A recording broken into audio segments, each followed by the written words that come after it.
What's your name? My name is Marvian Era S. Malabanan po. Sinong nagpangalan sa'yo niyan? Siyempre po, mami ko po, no? Marvian. Pagkapanganak niya, Marvian! Marvian.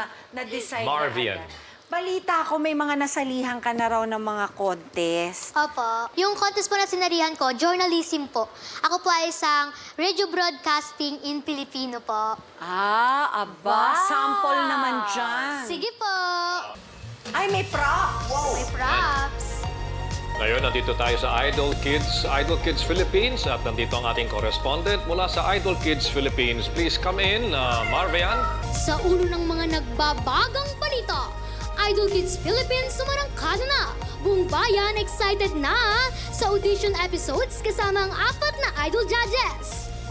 Regine Velasquez Alcacid, ready na nga bang magbigay ng advice araw-gabi? Angeline Quinto, mapapahiyaw ba ng atang hirap sa pagdedesisyon? Gary Valenciano, mapapashout for joy kaya sa galing ng mga bata? At Juan Carlos, mas gusto kaya sa spotlight o sa dilaw na buwan? Para sa mga sagot, tumutok sa Idol Kids Philippines. Ako po si Marvian Malabanan, future Idol Kids winner, nagbabalita.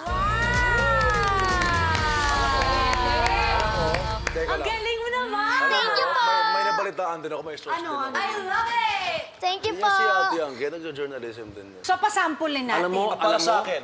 Wait, kailangan ko, alam mo yung source ko kung sino? Si JK. Kuya JK mo? Doon ka rin. Dapat doon ka rin.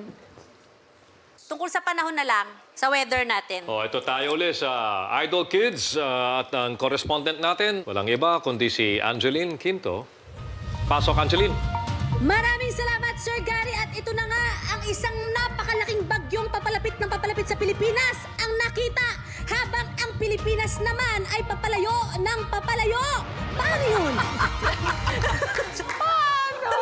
Habang ang Pilipinas ay papalayo pa gano'n. Tinatakbuhan yung bagyo. Hindi kasi matalino Sawang-sawa na sa Matalino bagyo. na po yung Pilipinas. Oo, Alam yun. niyo lang. na niya yung bagyo. Natuto na.